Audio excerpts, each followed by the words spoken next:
Hello everyone and welcome to Backseat VR Developer here on UploadVR. It's the show where we are playing all of our favorite VR titles alongside the talented developers that have created them. Thank you for joining us. My name is Alex VR.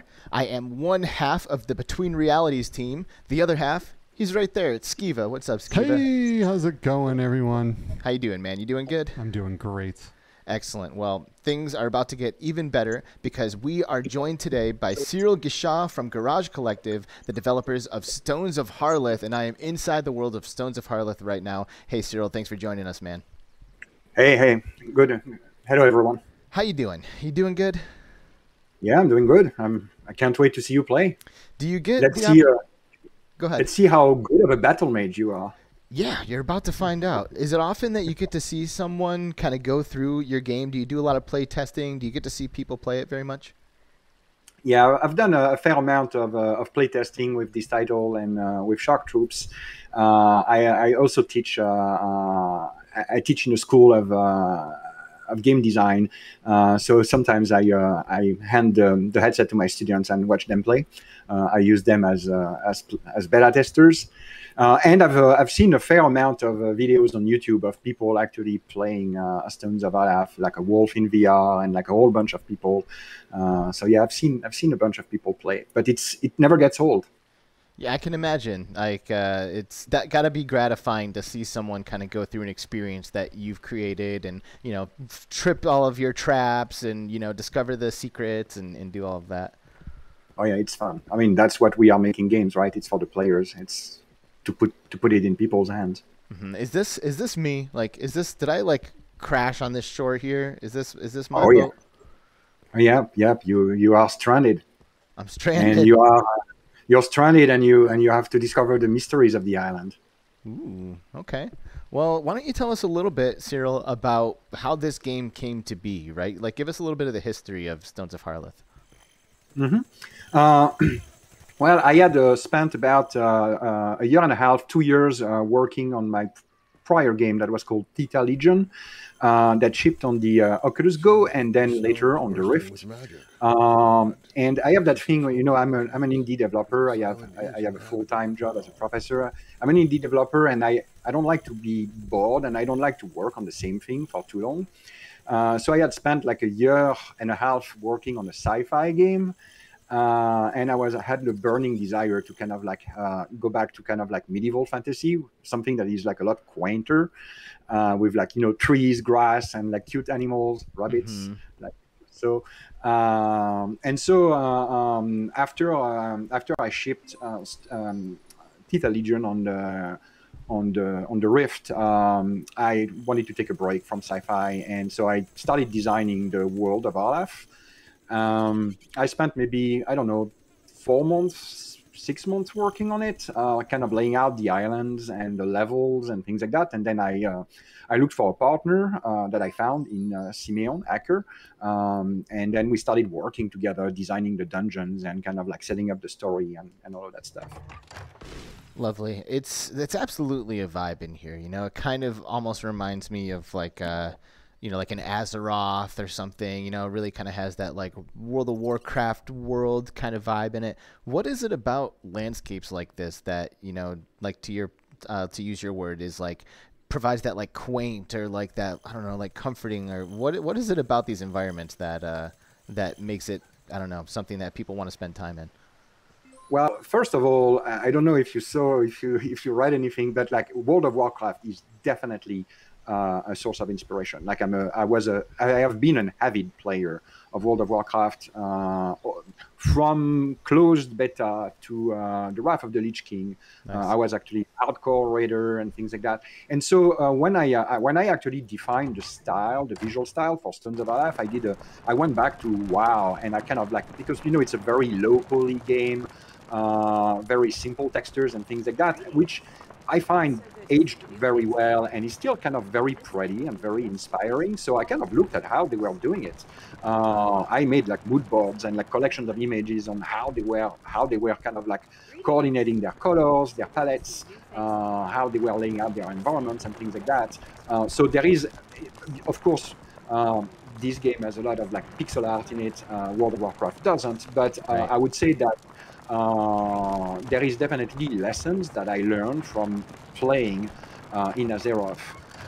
What makes it quaint? I think that first of all, the warm color palette. You have like nice blues and nice greens and things like that. In VR, I think from a developer standpoint, or at least from an indie standpoint, I really wanted to develop. I wanted the town, even though it's supposed to be kind of dark and kind of like, I'm not going to say scary, but mysterious. I wanted to develop it as a place where I would like to chill. It's in VR. You're going to have it on your face. You're going to be surrounded with it. Like, let's make it kind of like an appealing place. So there was a lot of attention that went on like the color coordination, like make sure that like all the palettes are not very aggressive, that they are kind of like soothing.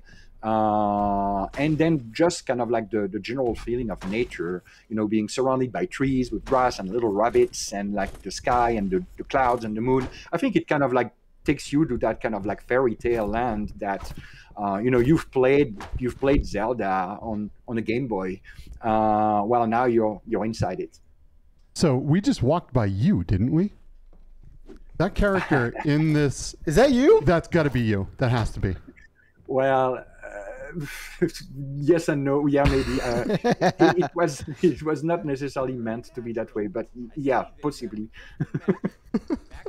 That's great. I love it. If I made a game, I would put me in it.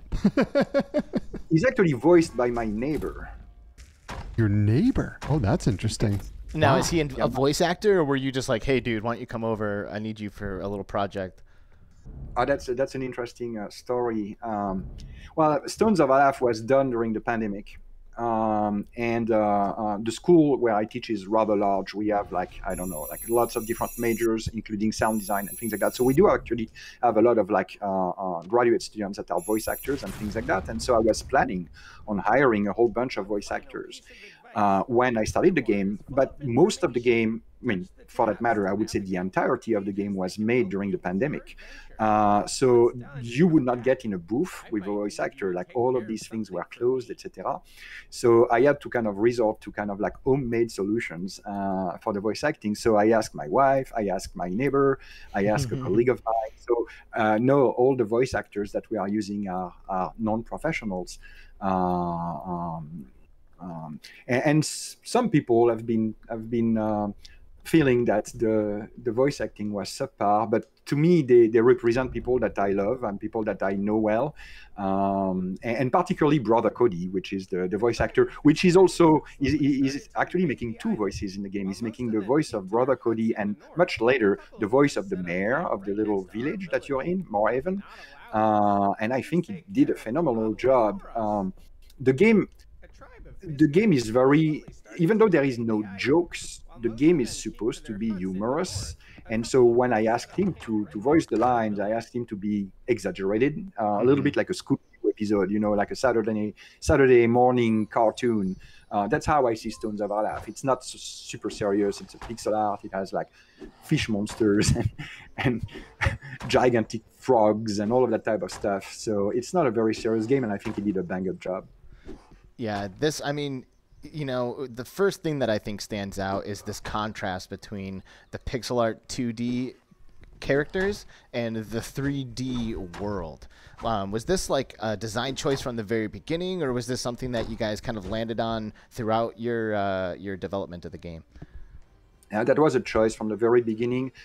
It's both kind of a creative choice and a choice of necessity. So I'm the artist on the game. So like all the art that you see, we are only two people working on this game, right? It's myself on the art and the design, and then the coder on the second half of the design and the code. And then we have a musician that made the music and some of the sound design.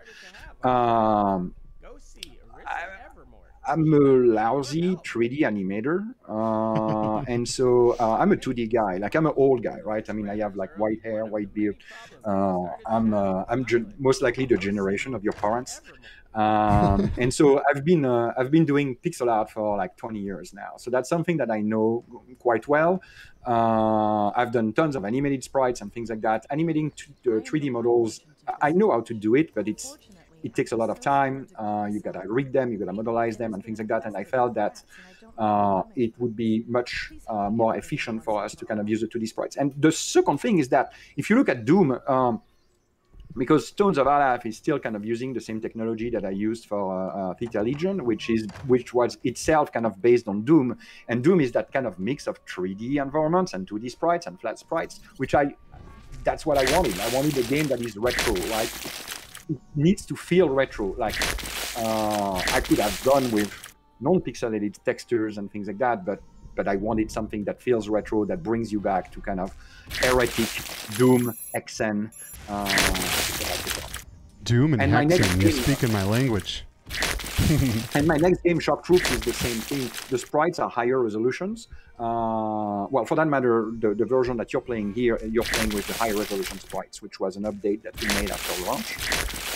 But it's also like Shock Troops is also going to kind of involve 2D sprites. Nice. I love it. You know, I love living in the future. First of all, I'll say that because, you know, we get to like immerse ourselves in these worlds that remind us of yesteryear in a way that you really can only do in the future with stuff like VR. But, you know, back in the day, you know, stuff looked like this because of the technological limitations, right? Like this is like it had to look made out of pixels because that's the way they made images. But nowadays, it's not as a result of our technological limitations and more of like a style choice. You know, it's more of the art of it rather than, oh, we have to do this because we, you know, our technology doesn't let us do it anymore. And I love to see this stuff living on throughout the years. You know, it's awesome because, you know, I think a lot of us grew up with these pixel art video games. Yeah, I mean, you're absolutely right. It's a choice, and it's an aesthetic choice. The thing is that, like, we have movies, right? And we have movies now that are becoming kind of increasingly realistic in the special effects and things like that. But we still kind of enjoy watching a good anime, correct? Like, it's not like one technology is not necessarily going to replace another.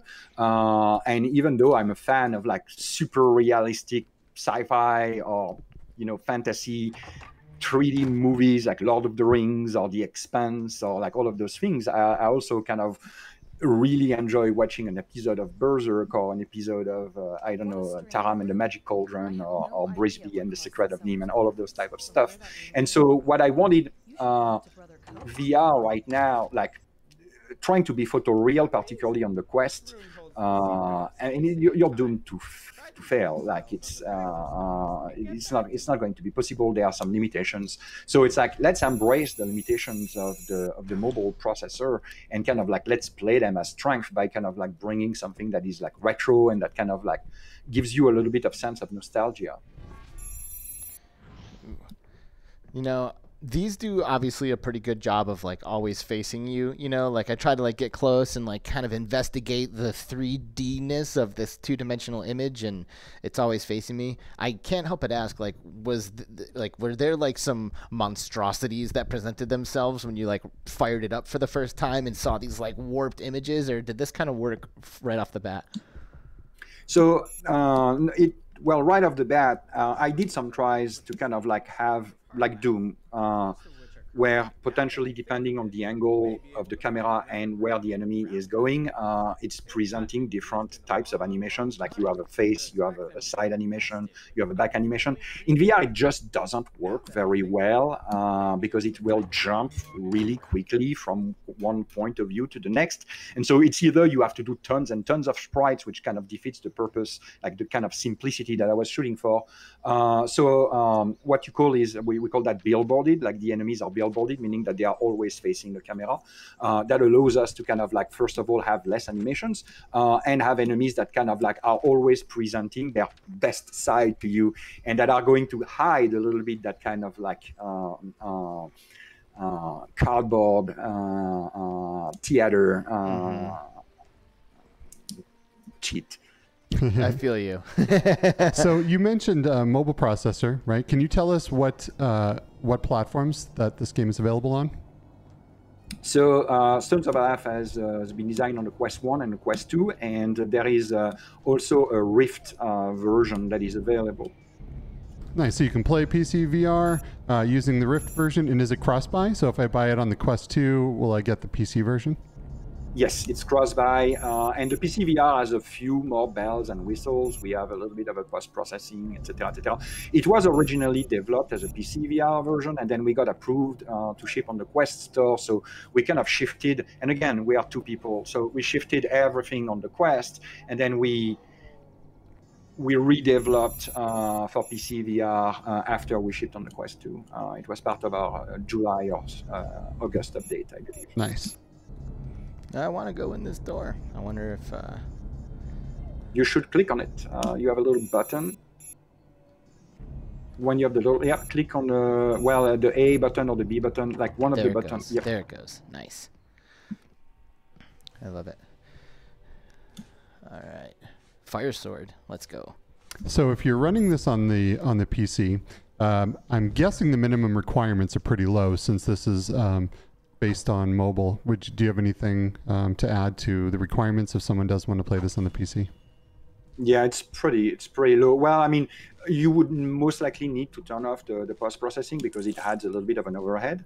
But yeah, it's not a very it's a Quest that it's a game that runs well on the Quest 1. So nice. I would expect that like a 960 or GTX 960 can run the game. That's great because there's still a lot of Quest 1s out there, and people these days are getting they're not able to run a lot of the newer games. So it's great for people that still have their Quest 1 that need something new to play. These things jump over you. It's pretty funny being jumped over by a two-dimensional creature. Yeah, these are they will charge you. Ah! So in case you have some issues casting the spells, if you have your book, you can also touch the spells on the book to load them on your hand. Oh. We know that. Yeah. That's nice. It feels really cool to draw the runes, though. It does, but we know that some of our players had like issues drawing the spells, particularly like in the middle of a heated fight. So we made an update a month later, allowing kind of like that alt spell casting method. I mean, obviously it's intended to draw it, but we did not want it to deprive players that had like a little bit of precision issues due to controllers, due to whatever. We wanted them to still have fun and enjoy the game. Right. Well, it's good just from an accessibility standpoint too. Some people don't have full mobility of their arms even, so that allows them to cast spells. Yep. Oh man. Yeah, Jeez. There's your heat of the battle thing. Oh no! Yeah, right. All these spiders. Spiders are even terrifying in 8-bit. I know, right? I did notice earlier when the rat was running away, like one of those rats outside, when it was running away, it actually like turned around and like has like a back image too. Do all of the creatures have images from behind too, or just the ones that are like designed to run away from you? And there is only one that is designed to run away from you, and it's not a rat, it's a little rabbit. Rabbit, but that's the only one. Yeah. That's the only one you will see its back. That's pretty interesting. These enemies don't run. No fear. So do you play your own game a lot? I'm guessing when you're developing a game, you have to be in there a ton. But yeah. I played Stones of Harlath to death. Now I'm playing Shock Troops to death. That's your upcoming title. Yes. Yeah. It should ship very, very soon. We are about midway through QA, and it's going rather well so far. So cross the fingers. How much? I'm sorry. Go ahead. This Shock Troops, however, will only be available at first on the Quest 2. It is a lot more detailed than Stones of Harlath, and so it's a more demanding game with a lot more enemies as well. So do you have a bunch of future plans to update Stones of Harlath? So Stones of Harlath, we will be working on. We had a plan to bring an expansion, and then with Simeon we kind of talked a little bit, and we wanted to refresh the code base. There are a few changes in the SDKs and like with OpenVR and stuff like that. We felt that it was kind of like a better decision to kind of like restart the code base from scratch. There is a lot more stuff that we want to do with the next game. We want to have a lot more VRness, like a lot more object manipulation, more refined VR mechanics. I mean, Stones of Harlath is a very straightforward VR game. For that matter, as I said, it's very much a non-scary XN in VR, right? The same way that Theta Legion was inspired by Doom, I would say that Stones of Harlath is inspired by Heretic and XN, but not scary, kind of like a Disney Heretic and XN. So very straightforward VR mechanics. The next game we want to be a little bit more ambitious with the VR mechanics, and so we are going to start it from scratch. So no, I think Stones of Harlath is going to stay as it is. When we shipped it, 2 months after we shipped it, we actually shipped the Arena expansion, where we brought an arena fight that adds like about an hour of gameplay, where like a gigantic fight with new enemies, new bosses, new environments. Kind of like think of it like as a horde mode, but that has like multi-tier fights. So no, after we are done with Shock Troops, where Shock Troops is going to ship, we have actually a few missions that are in the works on Shock Troops that will be added to support Halloween, to support like to kind of like keep the game alive after release. After we are done with this, we already started working on the successor of Stones of Harlath. Nice. I don't have a title yet.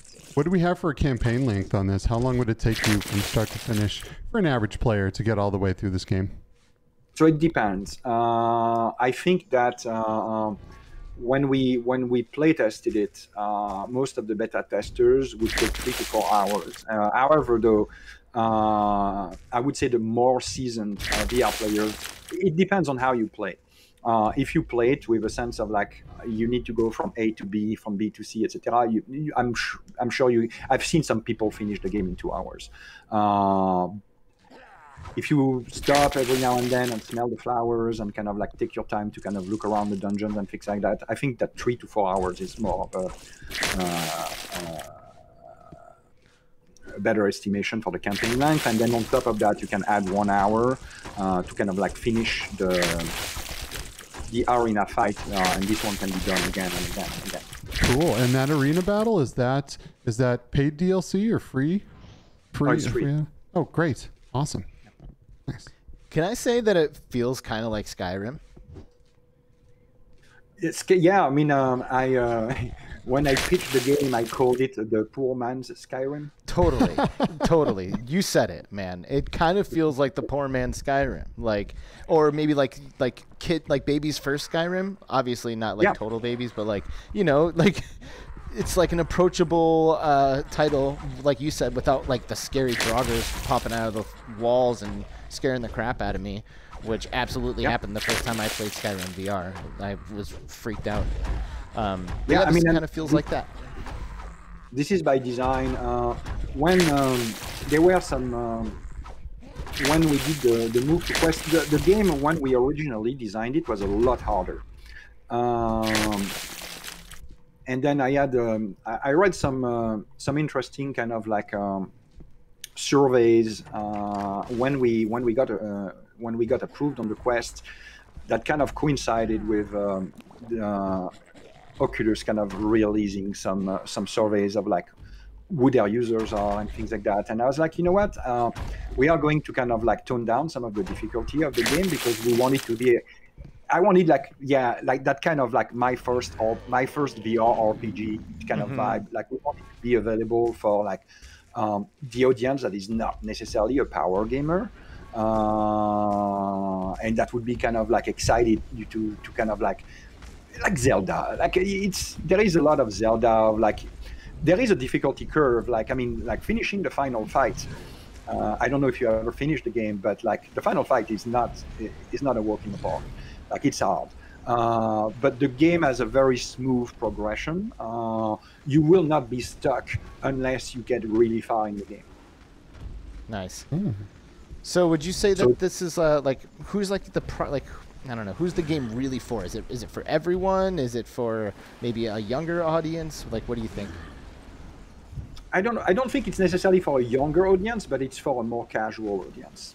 Nice. So one of the things that one of the design decisions that we took, and that I tend to take to all my games, and that includes Shock Troops, is that, like, for example, I could very well have designed that dungeon. So that dungeon here, we talk for what, 10 minutes, and in those 10 minutes you kind of clear the dungeon, right? I could have designed it so that it takes you an hour to clear it. I could have made that cave, but I was under the sentiment when I play VR. First of all, I don't like to play for 3 hours with a headset on my head. Like, I play VR in short bursts, and I wanted the short bursts to be satisfying. And so it's like each dungeon is designed so that it takes you about between 10 and 30 minutes. And so that means that when you play a little bit, you have a satisfying experience. You feel like you have achieved something, and then you can kind of like go do something else, and then come back a day later, and then do the next dungeon, etc., etc. So with that approach, I would say that it's kind of like designed for a kind of a casual, kind of like, it's respectful of our audience's time. It's not trying to have them grind too much. It's not trying to, yes, there is a little bit of quest that send you back and forth for story purpose.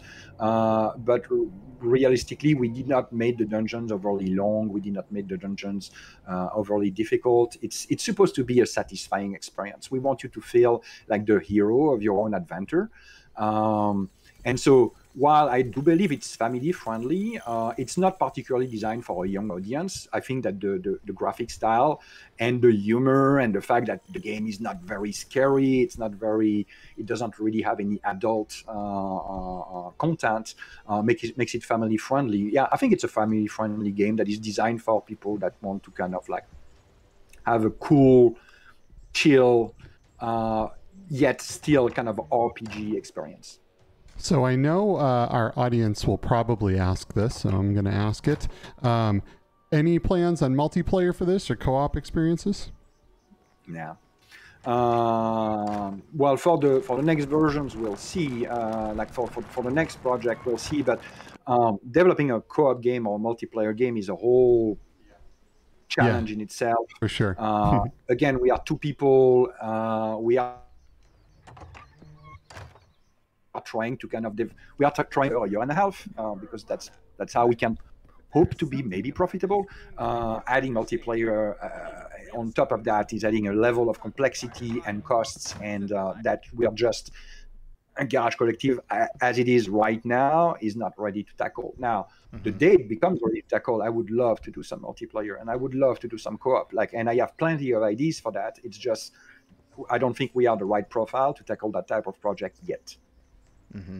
Well, I will say that I believe that this art style kind of does, appeal to people like me. I think like my age bracket is perfect because I grew up playing 16-bit and 8-bit games, and I played like, Legend of Zelda, A Link to the Past, and like really absorbed a lot of those aesthetics and those gameplay elements. But I also grew up playing stuff like World of Warcraft and MMOs, worlds that persist, that you exist in and you explore. And it kind of feels like I'm at the crossroads of those two worlds right now. And I kind of love it. Yeah. No, I mean, it's the same for me. I mean, this is totally my. I mean, and again, like I designed a game that's the great thing when you're an indie dev, right? It's like you design games that you want to play and that you enjoy playing. And so I love everything about this. I mean, I don't want to toot my own horn, but if I didn't, I would have made it different. Do you remember Duskwood in World of Warcraft? Yep. This is like this old island is like completely inspired by Duskwood. Yeah. Yeah, no, I mean, I think the pixel art style works super well with the quest limitations, and it works very well in VR because it's not aggressive, it's quaint. I think that's the thing, right? I think it's quaint. It's not a game. It's like you put the headset on. It's not frightening. It's not intense. It feels like home. A lot of the players on their comments, on their reviews, said they loved, like they said, oh, this is what I was hoping when I was what I was imagining when I was playing Zelda, the old Zelda games or the old Nintendo games and things like that. And it's fun to kind of see it brought to life in VR. And this is completely the concept there. Wow, well, this looks great. I'm excited to get more into this game as time goes on here. This looks fantastic. I can't wait to see your next title as well. I think we are just about there, Alex. We are past the 30-minute mark. Okay. How you feeling? I mean, I feel great. I could definitely keep going. I'm mostly a short burst VR player myself, but you know, to your point, it's comfortable in here, and you know, the aesthetics are warm and inviting, even though I'm in a crypt, right?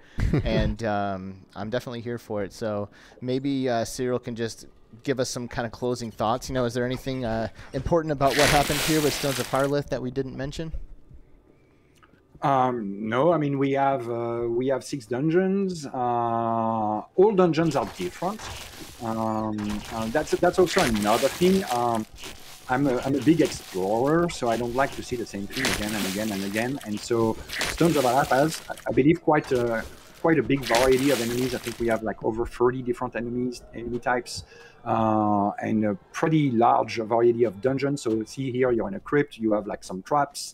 Then you will get into like an underground temple, and you'll get in a haunted castle, like a lava pit. I mean, like you'll have like a lot of different types of dungeons, a lot of different types of enemies. I think we have 12 spells total. Each spell, we have 6 different spells, and each spell has 2.